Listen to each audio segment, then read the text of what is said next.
देखिए, रिटायरमेंट के बाद भी आपको रेगुलर इनकम आती रहे, इसके लिए बहुत सिंपल प्लान है हमारे पास। आपको 6 बातें बताने जा रहा हूं जो आपका रिटायरमेंट प्लान करने में बहुत मदद करेंगी आपको। नंबर 1, अपनी जमा पूंजी और अपनी ज़रूरत के बीच संतुलन बनाइए। देखिए, रिटायरमेंट के बाद आपको हर महीने कितने पैसे की ज़रूरत है और हर महीने आपकी आमदनी कितनी होनी चाहिए, इन दोनों के बीच बैलेंस बनाना बेहद ज़रूरी है।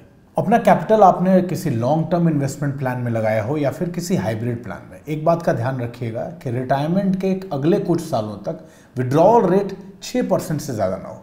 देखिए, 6% से ज़्यादा रखिएगा तो कैपिटल के कम होने का रिस्क बना रहेगा, और शुरू से खर्च कम रखिएगा तो लॉन्ग टर्म में इसका फायदा होगा। देखिए, आप इस बात के लिए भी तैयार रहें कि फिक्स्ड इनकम वाले कई इन्वेस्टमेंट प्लान में इंटरेस्ट रेट कई बार कम हो जाते हैं।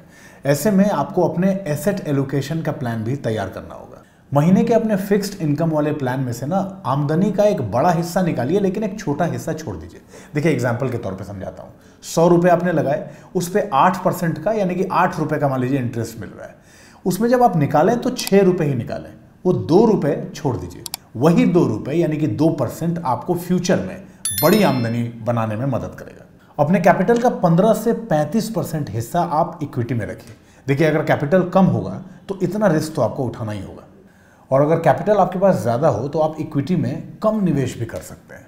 तो याद रखिएगा, हमेशा इन्वेस्टमेंट में इस तरह का डिसिप्लिन आपके बुढ़ापे की ज़िंदगी को और आसान और आरामदायक बना सकता है। और आपके लिए बेस्ट इन्वेस्टमेंट प्लान कौन सा होना चाहिए, ये बताने के लिए धनक.com तो है ही।